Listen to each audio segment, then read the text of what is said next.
behind every inspirational picture, there is an untold story of constant pain, persistent effort, and determination. There are some people in the world who fight an unseen battle within themselves 24/7 with a big smile on their face. They never cry, they never crip, they never whine.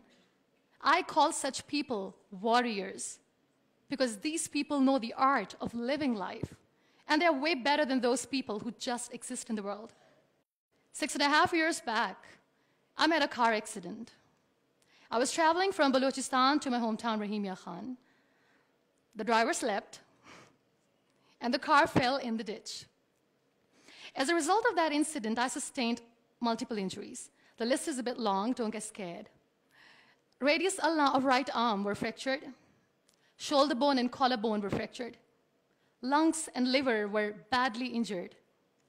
The whole rib cage was fractured.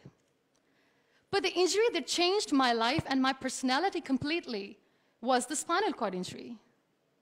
3 vertebrae of my backbone were completely crushed.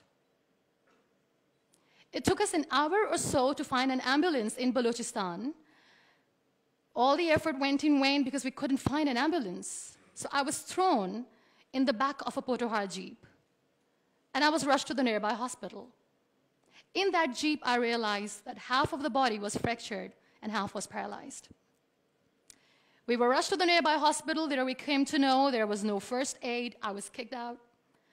Then I went to another hospital in my hometown where doctors said, "Take her away, we cannot operate her." And I was like, "Why?" And they were like, "We don't have equipment, you will die someday, you go." I was kicked out again. But I finally ended up in a comparatively better hospital in Karachi.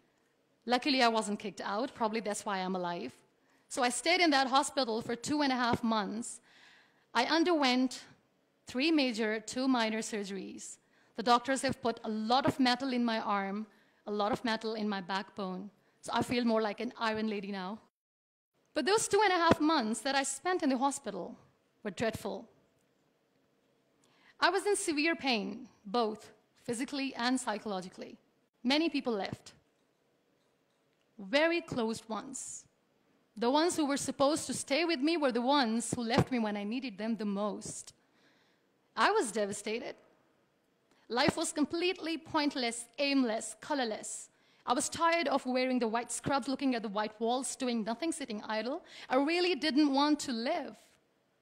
But then I realized that instead of crying for the people who were not meant to be with me, and for the legs which I have lost, I have people around me who want to see me alive. I have so much to be grateful for. So let's stop cribbing, stop whining, because it's pointless. The best decision that I took in my entire life was the painting that I made in the hospital with a deformed hand.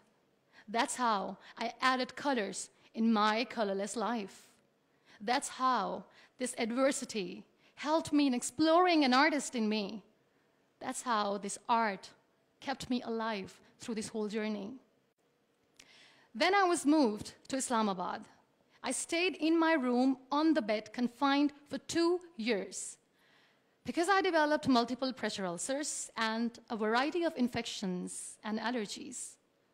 Now, this whole traumatic journey of 2 years and 2.5 months being bedridden, doing nothing, the only thing that kept me alive was art. What a beautiful medium art is, that without uttering a single word, you express yourself. What a beautiful escape it was. But the day I sat on the wheelchair for the first time, I was a completely different person. I still remember that I looked at myself in the mirror and I said, "You cannot wait for a miracle to come and make you walk. You cannot wait for the stem cell treatment because it's very expensive. You cannot wait and sit in the corner of the room crying and begging for mercy because people don't have time." So the only thing that I could do was to accept myself the way I was. The sooner, the better. That's what I did. I really wanted to make myself financially strong. Let's become professional. I started to find some jobs. A very good friend of mine, Fine Day, updated a status on Facebook saying we want content writers. And like a cribber, I commented, "I wish I could." I was called for that interview, and I was hired as one of the content writers for Pakistan's first official websites, heartofasia.pk. Salman Taseer Late was the CEO. That's how I started my professional career. So I was becoming financially strong, stable, content writing was good. I was constantly exhibiting my work in different galleries. I was flourishing as an artist. Life was easy, but I wasn't happy. I was not contented because I was constantly aiming high. I was thinking big. I didn't know how I'm going to do, but I knew that I wanted to do something big for people, for the country. One day, I came across this polio campaign advertisement in which this little boy from a very underprivileged family is sitting on a wheelchair, and with his father sitting with him, crying and saying to the world in that campaign that give polio drops to your kids, otherwise they'll become like him. That advertisement shook me from inside. I feel devastated.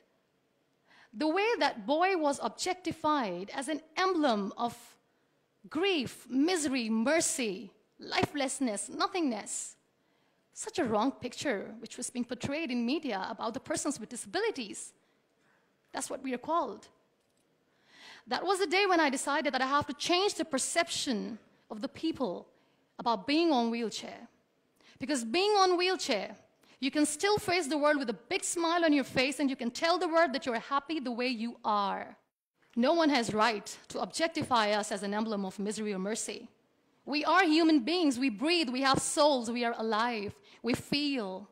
We don't need your sympathies. We don't need your empathies. Let us live. No one has right to diss our abilities. We are capable enough to breathe and to live each and every moment of our lives. I recently did a modeling campaign for Toni & Guy, and that makes me Pakistan's first wheelchair-bound model. I'm brand ambassador of The Body Shop Pakistan, and I'm one of the very lucky Pond's Miracle women. It's always good to know that there are very few wheelchair-bound artists in the world, and I'm proud to be one, being a Pakistani, trying to preserve the ethnic jewels of the country in the paintings adorned by very graceful, strong, and powerful Pakistani women, which I paint. Very soon, I'm going to be Pakistan's first wheelchair-bound TV host. And I'm blessed to have a beautiful 3-year-old son, which, he was here, but he was so cranky. Now, you all must be thinking that why I'm using the word wheelchair over and over again in my talk. This is the very perspective I'm talking about.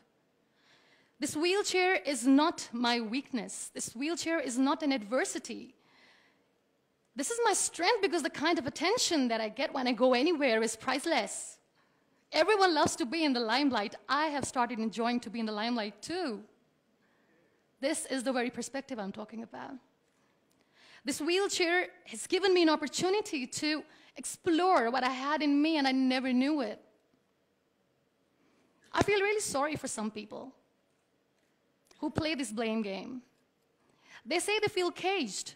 They cannot perform well, they cannot excel because the system is not allowing them to do. The government, Pakistan, the whole world, society, economy is not letting them grow as a person. They're not excelling in their careers. They say they're caged. I feel sorry. I can undoubtedly say that I'm caged because when I get up in the morning, I'm unable to sit on my own. I'm unable to shift from the bed to the wheelchair, from the wheelchair to the car, from the car to the wheelchair. I need an assistant 24/7 to do little things in life. Let's make it more simple.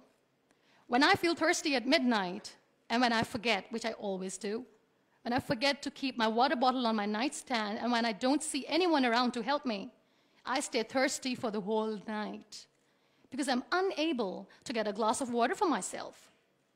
I can undoubtedly say that I'm caged by my body, but my mind is free, and so is my soul, and so is my spirit. I can still dream big. I can still think big. I can still aim high. I can still aspire to inspire. Nothing should stop me. This wheelchair should not be the reason or an excuse of not doing anything in life. I still have big dreams. I still have big plans. And I still have to work on that. Be grateful for what you have. And trust me, you will always end up having more. And if you'll cry and if you'll crib for the little things in your life, you will never ever have enough. You want to excel, you want to grow, you want to be powerful and passionate and great professionals, learn the art of converting your adversities into opportunities. The moment you're going to learn it, sky's the limit. So be grateful, be happy, be alive, and don't let anyone diss your abilities. Thank you.